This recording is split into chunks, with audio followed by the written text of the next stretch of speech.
Hello everyone, आपके अपने YouTube channel climax competitive class में आपका स्वागत है। मैं अनुज अग्रवाल। आज मैं आप लोगों के सामने कॉम्पिटिटिव मैथ्स में परसेंटेज टॉपिक लेकर आया हूं और मैं परसेंटेज का लगातार आप लोगों को क्लास दे रहा हूं। मैं 9 क्लास दे चुका हूं और उसमें टाइप संख्या 1 से लेकर 17 तक मैं बता चुका हूं। तो वैसे स्टूडेंट जो नहीं देखे हैं तो प्लीज़ देखिएगा। और आज का जो क्लास है पार्ट आपका 10 है। परसेंटेज का पार्ट जो आपका चल रहा है 10वां क्लास आज का है परसेंटेज का लगातार क्लास में। और ये आपका क्लास है परसेंटेज का RS अग्रवाल स्पेशल क्लास है, यानी एक्सरसाइज आप 10 के बी का स्पेशल क्लास है जो मेंस के पेपर के एग्ज़ाम के लिए बहुत इंपॉर्टेंट्स होते हैं और ऐसे क्वेश्चंस हमेशा एग्ज़ाम में आते हैं। और आज का क्लास बहुत इंपॉर्टेंट्स है, इसलिए प्लीज़ मिस मत कीजिएगा। तो आज का RS अग्रवाल का एक्सरसाइज का 10 के बी का फर्स्ट क्वेश्चन कहता है कि एक कस्बे की जनसंख्या में पहले वर्ष 12% की वृद्धि होती है तथा दूसरे वर्ष 10% की कमी होती है। यदि वर्तमान जनसंख्या 50,400 यानी 50,400 हो तो 2 वर्ष पहले यह जनसंख्या कितनी थी। ऐसा क्वेश्चंस आप देखते होंगे, SI वगैरह या CI वगैरह पढ़ते होंगे तो इस प्रकार से क्वेश्चंस आपको मिलता होगा। लेकिन बनाने का सटीक उपाय है और सबसे बेसिक तरीका है। जैसे आप क्वेश्चन को देख सकते हैं, बहुत इंपॉर्टेंट है। एक कस्बे की जनसंख्या में पहले वर्ष जो है 12% की वृद्धि करता है तो आपका 112/100 हो जाएगा। 12% का 1 साल का है पहले वर्ष। उसके बाद कहता है दूसरे वर्ष में 10% की कमी करता है। दूसरे वर्ष में 10% की कमी करेगा तो 90/100 हो जाएगा। यदि वर्तमान जनसंख्या आपका दिया गया है 50,400 तो बराबर हो जाएगा 50,400। तो 2 वर्ष पहले जनसंख्या कितना था, तो मान लेते हैं कि x था। बस इसी टाइप से अगर आप बनाते होंगे तो ये क्वेश्चन आपका सोल्व हो जाता है। समझ में आ रहा होगा। यानी एक कस्बे की वर्तमान जनसंख्या को हम x मान लिए हैं। पहले साल 12% की वृद्धि है तो 112 और दूसरे साल 10% की कमी है तो 90 और बराबर आपका हो जाएगा 50,400। अब इसका सोल्व कीजिएगा इसको तो 1 0 से 1 0 कैंसिल होगा, 9 से कैंसिल कीजिएगा तो 9 × 5 = 45 आपका 5 बार में, फिर 5 बचेगा तो 9 × 6 = 54, 56 100 बार में कैंसिल होगा। अब आप देखिए, अगर इसको 56 से काटते हैं, 56 एकम 56 100 बार में, और ये 56 से आपका 2 बार में कैंसिल हो जाएगा और ये 2 से आपका 5 बार में कैंसिल हो जाएगा।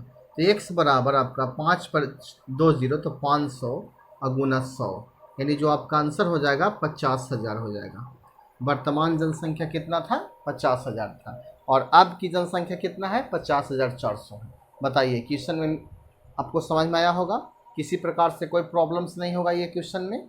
ठीक है, आप लोग बुक आप लोगों के पास होगा या किताब, क्वेश्चन आप लोग के सामने लिखा हुआ है। क्वेश्चन नंबर 2 देखिए क्या कहता है। 2 कहता है कि एक कस्बे की जनसंख्या 5% वार्षिक दर से घटती है। एक कस्बे की जनसंख्या 5% वार्षिक दर से 5% वार्षिक दर से घटती है। यदि इसकी वर्तमान जनसंख्या 68,590 हो तो 3 वर्ष पूर्व इसकी जनसंख्या क्या थी। जस्ट उसी प्रकार से क्वेश्चन है। इसमें हर एक साल जो है 5% वार्षिक दर से जनसंख्या घटेगा और इसकी वर्तमान है 68,590, तो 3 वर्ष पहले यह जनसंख्या कितना था।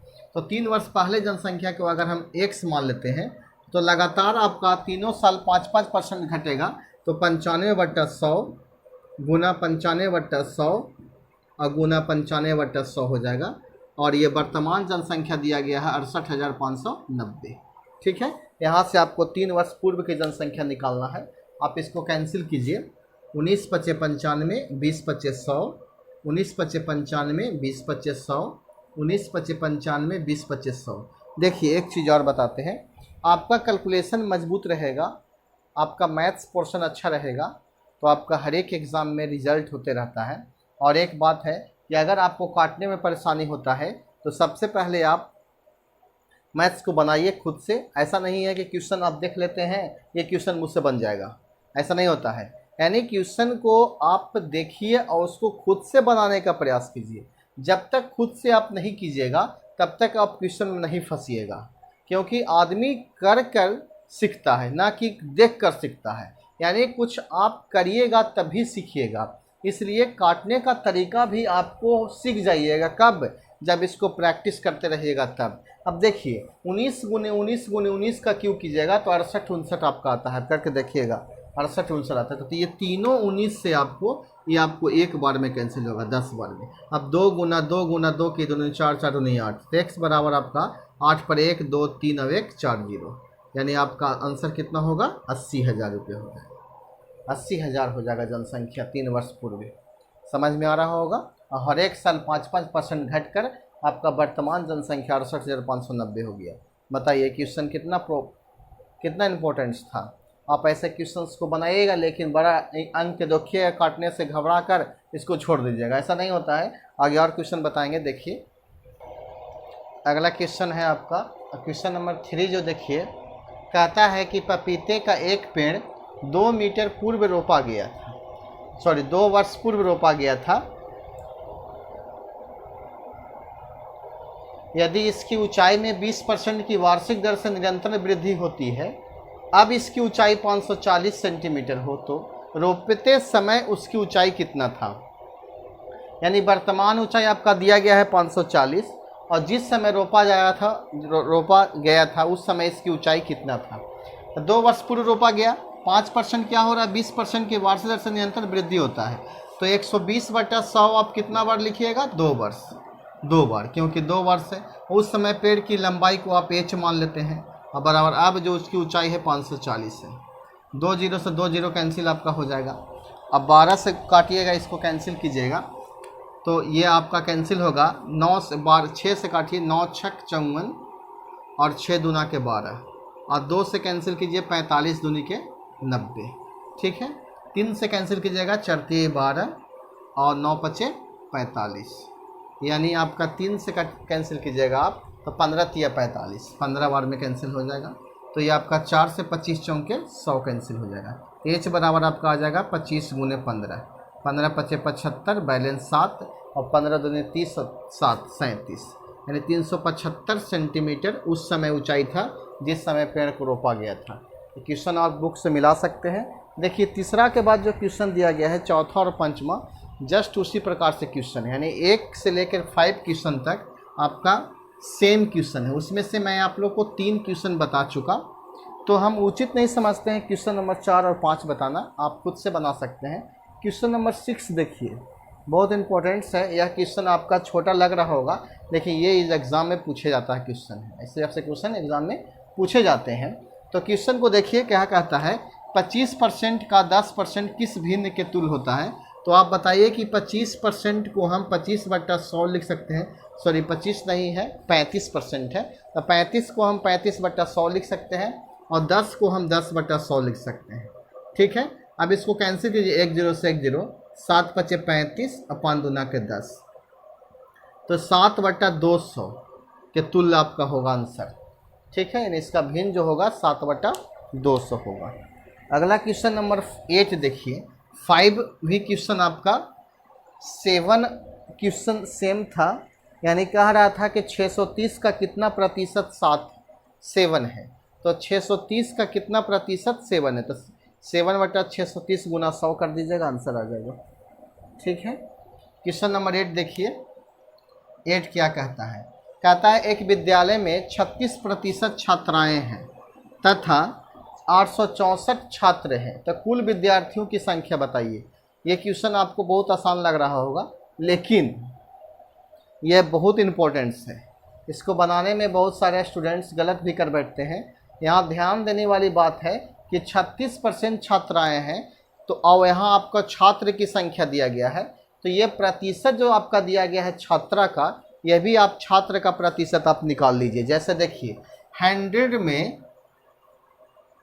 आपका छात्र और छात्रा होगा, तो छात्रा आपका पास 36% है, तो 100 में से आप 36 घटाइएगा, यानी 6 3 9, तो 64% आपका क्या होगा छात्र होगा। अगर 64% छात्र होगा तो 36% छात्रा होगा, ठीक है। और छात्रा की संख्या 864 है, 864 है। अच्छा आपसे एक क्वेश्चन पूछते हैं, अगर हम 500 नंबर का मैट्रिक का परीक्षा देते हैं और उसमें से मेरा नंबर आता है 300 और हम बोलते हैं कि मेरा नंबर 60% आया, तो आप क्या कीजिएगा। कि 60% जो होता है 500 का 300 ही होता है, तो 60% बराबर 300 कर सकते हैं क्योंकि दोनों का कथन जो है सत्य है। तो यहाँ बोला गया है कि एक विद्यालय में 64% छात्र है और बोला गया है 864 छात्र है, तो दोनों आपका इक्वल हो जाएगा। तो 64% बराबर जो आपका हो जाएगा 864 हो जाएगा। तो एक बराबर निकालिएगा तो 864 बट्टा 64, तो इसलिए 100 बराबर आप निकाल दीजिए क्योंकि ये 100 से पूछा गया है। तो 864 बट्टा 64 गुना 100। अब इसको आप कैंसिल कीजिएगा, 64 से कैंसिल कीजिएगा तो कैंसिल होगा, 64 एकम 64 कैंसिल हो जाएगा, तो आपका बचेगा 2, 4 2 6 और 2 22 बचेगा, यानी 4। अब बताइए कितना बार में कैंसिल हो जाएगा? 4 को 6 चौके 24, यानी 6 दूनी बार 6 18। अगर 3 बार में कैंसिल करते हैं तो 4 12 के 2 हाथ में 1 और 6 18 को 19 हो जाएगा, नहीं होगा। तो सबसे पहले आप क्या कीजिएगा, 4 से कैंसिल कीजिए, 16 चौके 64 और 4 से कैंसिल कीजिएगा, 4 दूना 8 और 16 चौके 64, ठीक है। यानी 4 एकम 4 और 16 चौके 64 और 16 चौके 64 आपका हो जाएगा। फिर 4 से कैंसिल कर सकते हैं, 4 चौके 16 और 4 पच्चे 20 और 4 चौके 16 और 9 छक 54, 9 छक 54 आपका 9 मतलब 4 न है आपका, यहाँ आपका 4 है। तो 4 एकम 4 से नहीं कटेगा, 2 से कटेगा, 2 दूना का 4, 27 दूनी के 54 और 2 से आपका 50 कटेगा। 27 गुना 50 कर दीजिएगा तो आपका आंसर हो जाएगा 0, 7 पच्चे 35 अपन 10 13, यानी 1350 जो है क्वेश्चन नंबर 8 का आंसर होना चाहिए। 8 का जो आपका आंसर दिया गया है 1350 दिया गया है, ठीक है, आपका आंसर सही है। अगला क्वेश्चन देखिए, क्वेश्चन नंबर 9 क्या है। इस क्वेश्चन को इसी प्रकार से आप बनाइएगा। अगर छात्रा की संख्या दिया हुआ रहता तो आप छात्रा बराबर परसेंटेज को इक्वल कर सकते थे। क्वेश्चन नंबर 9 बहुत इंपॉर्टेंट है, इसको ध्यान से देखिएगा। कहता है कि एक विद्यालय में लड़के और लड़कियों का अनुपात 3:2 है। यदि 20% लड़के तथा 25% लड़कियां छात्रवृत्ति धारक होते हैं, यानी लड़के लड़कियां का अनुपात दिया गया है, उसमें से 20% लड़के हैं और 25% लड़कियां छात्रवृत्ति लेते हैं, तो विद्यालय के उन विद्यार्थियों का प्रतिशत ज्ञात करना है जो छात्रवृत्ति धारक नहीं है। यानी अलग अलग नहीं पूछा है, टोटल पूछा है, ठीक है। तो ध्यान दीजिएगा थोड़ा सा, यानी एक विद्यालय में लड़के और लड़कियों का जो रेशियो आपका दिया गया है 3:2 दिया गया है, ठीक है। इसमें से 20% लड़के छात्रवृत्ति प्राप्त करते हैं, यानी प्राप्त करने वाले और नहीं करने वाले। ध्यान दीजिएगा, प्राप्त करता है लड़के का 20%, तो प्राप्त नहीं करने वाले आपका हो जाएगा 80%, और लड़की का जो प्राप्त करता है वह 25% होता है, नहीं करने वाला हो जाएगा 75%। समझ में आ रहा होगा, बहुत आसान तरीका से सॉल्यूशन जाएगा। आप बताइए कि टोटल कितने ऐसे विद्यार्थी हैं जो छात्रवृत्ति प्राप्त नहीं करते हैं, ठीक है। तो 3 का 80% आप निकाल दीजिएगा, 3 गुना 80 बट्टा 100 हो जाएगा ये, और प्लस में हो जाएगा 2 का 75 बट्टा 100, 25 तिया 75, 25 चौके 100, 2 दूना के 4, ठीक है। 1 0 से 1 0 कटेगा, 4 दूनी 8, 5 दूनी के 10, ये 4 तिया 12 बट्टा 5 और ये हो जाए आपका 3 बट्टा 2 हो जाएगा। एलसीएम लीजिएगा 10 और ये आपका 12 दूनी के 24 से और 5 तिया के 15, तो 5 4 9 और 2 1 3, 39 बट्टा 10 आपका हो जाएगा छात्रवृत्ति नहीं प्राप्त करने वाले। अब इसका प्रतिशत पूछा गया है, तो 39 बट्टा 10 गुना 3 और 2 आपका हो जाएगा 5 गुना 100, 50 से काटिएगा 2 बार में, तो 9 दूनी 18 और 3 दूनी 6 1 7, 78% ऐसे विद्यार्थी होंगे जो छात्रवृत्ति धारक नहीं होंगे। ये क्वेश्चन आपको समझ में आया होगा, बहुत आसान तरीका से सॉल्यूशन है। तो आज के क्लास में हम क्वेश्चन नंबर 9 तक छोड़ देते हैं। कल के क्लास में मैं आप लोग को 10 से लेकर आगे बढ़ेंगे और लगातार आपका आर.एस. अग्रवाल का परसेंटेज टॉपिक चलते रहेगा, और इससे आप बनाइए। जो जो क्वेश्चन हम छोड़ते हैं उसको आप प्रैक्टिस के तौर पर बना सकते हैं, या जहां आपको मर्जी है जो क्वेश्चन आपको पूछना है वह क्वेश्चन को पूछिए, अगर आपसे कोई प्रॉब्लम्स होता है तो, ठीक है। तो मिलते हैं नेक्स्ट क्लास में। अगर ये आपको क्लास अच्छा लगता है तो इस क्लास को लाइक कीजिएगा, और अभी तक मेरे चैनल को सब्सक्राइब नहीं किए हैं तो प्लीज़ सब्सक्राइब कीजिएगा, और जो सब्सक्राइब किए हुए हैं आप कमेंट जरूर कीजिएगा। Thank you.